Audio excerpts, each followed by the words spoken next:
Welcome to Quick Bite, your fast and friendly Florida insurance update. Hello. My name is Roshonda, agency owner of the Isom Insurance Group, right here in the Sunshine State of Florida. And welcome back to another Quick Bite episode, your fast and friendly insurance update. Today is Monday, September the 15th, 2025, and we're diving into a hot story from the Florida Office of Insurance Regulation about companies fined more than $2 million for mishandling hurricane claims. Let's get into it. Here's the headline straight from the FLOIR. Commissioner Yarsky penalizes companies over $2 million due to misconduct during past hurricanes.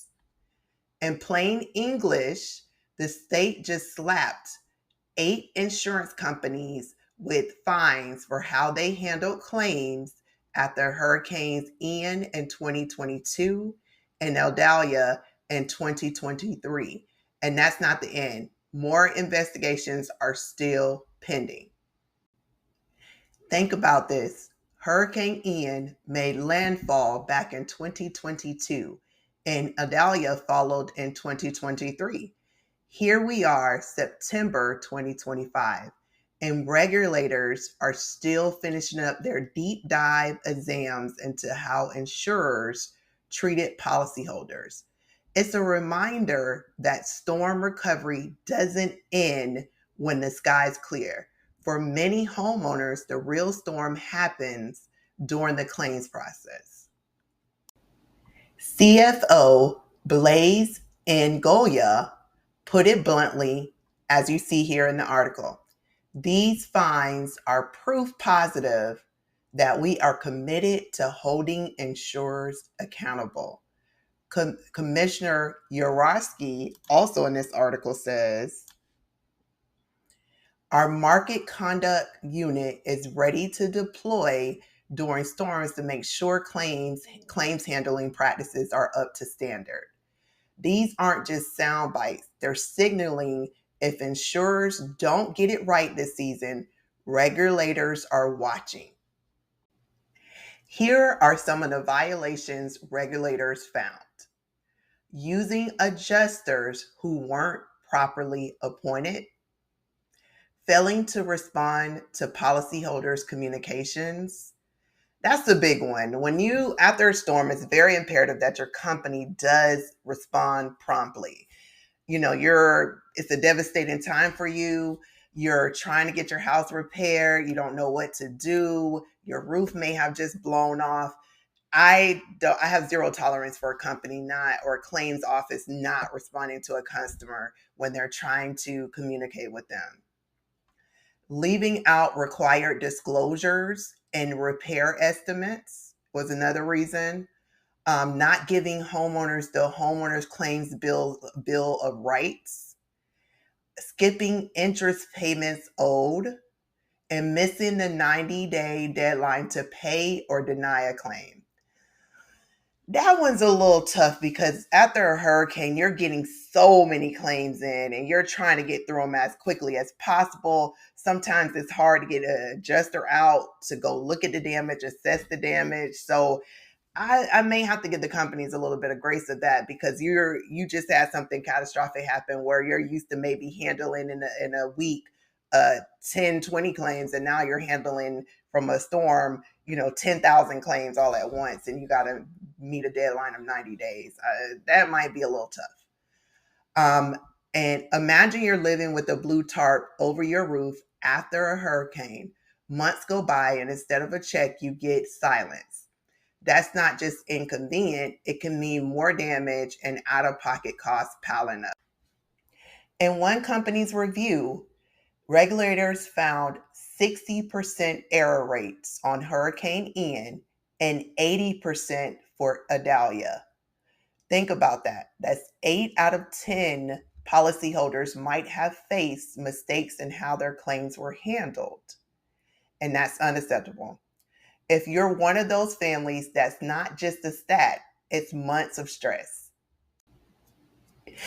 As you again can see from the article on the screen, 8 companies, 8 penalties totaling $2.075 million in fines. Here's how it breaks down. American Coastal, 400,000, American Mobile, 400,000, Clear Blue, 400,000, Monarch National, 325,000, Tower Hill Prime, 250,000, Tap Tap Tap Tap Tape, 150,000, Centuria Specialty, 100,000, Sutton National, 50,000. For context, a $400,000 fine may sound huge, but compared to the hundreds of millions in premiums these companies collect, it's like a speeding ticket on I-4. The bigger question is, will it change behavior? Again, from the article, as you can see, last fiscal year, the OIR secured over $8 million in restitution for consumers and $2.8 million in fines. That's almost 7 times more than the prior year. In the first quarter of 2025 alone, they've already returned $660,000 to Floridians. So this isn't a one-off. Florida is ramping up oversight, whether insurers like it or not. And this is good because from insurance companies, you prove your value during a claim. So it's very important that during a claim, you handle it appropriately, you handle it fast, and you get the insured back up to pre-loss condition. So I'm all for this. If it helps regulate the claims, make sure claims are held to a high standard and customers get back on their feet and get back to pre-loss conditions, this needs to happen. Insurance attorney Chip Merlin called out what he dubbed the Monarch paradox. Monarch National was fined $325,000 for mishandling of claims, yet days earlier they were approved to take over 25,000 policies from Citizens. And what Citizens is here in Florida is the state-ran insurance company, so it's backed by the state. It's supposed to be the insurer of last resort, but as a lot of companies started leaving the market back a couple of years ago, a lot of policyholders only could really get affordable coverage through the Citizens system. With that being said, Citizens has become really bloated with a lot of policies, so they're trying to shed policies. So they implemented a 20% rule, which means that if a private insurance company offers a rate to a policyholder that is 20% or less of the Citizens rate, you're no longer eligible for Citizens. So that's what that means when Monarch took over 25,000 policies from Citizens. And some critics feel like this is giving a player a penalty flag and then making them quarterbacks. Like it's not, you punished them, but you gave them policies. So you kind of made up the difference by giving them policies. Critics also argue these exams focus too much on missing forms or deadlines and not enough on whether insurers are structurally set up to handle claims fairly. Think about it. If you run a restaurant, it's one thing if you forget to print the receipt, it's another if you undercook half the meals. Critics say these fines are like forgetting to print the receipt and not undercooking the meal. For policyholders, this shows regulators are paying attention at least, but it also shows how messy the claims process can get. If your claim is delayed, denied, or handled poorly, you now know you're not alone and these issues are being flagged at the state level.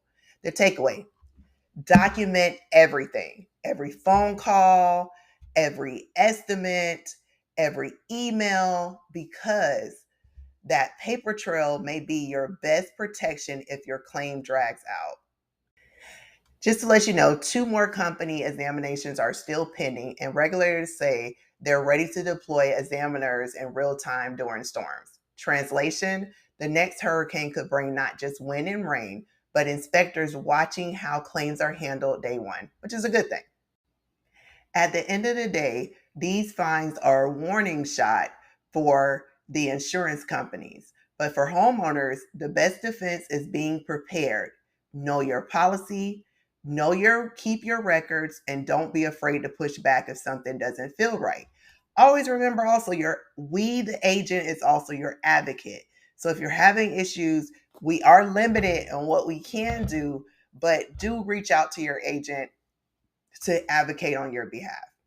That's it for today's quick bite. If this was helpful, drop a comment below and let me know what other insurance topics you would like for us to cover. And don't forget to like, share, and subscribe so you don't miss your next Florida insurance update. Remember, this video is for educational purposes only. Every home policy is unique, so be sure to review your own coverage and speak with a licensed insurance professional for your situation. I'm Roshonda with the Isom Insurance Group. Until next time, stay safe, stay covered, and stay prepared. Bye. Thank you for watching. Visit us at isomInsuranceGroup.com.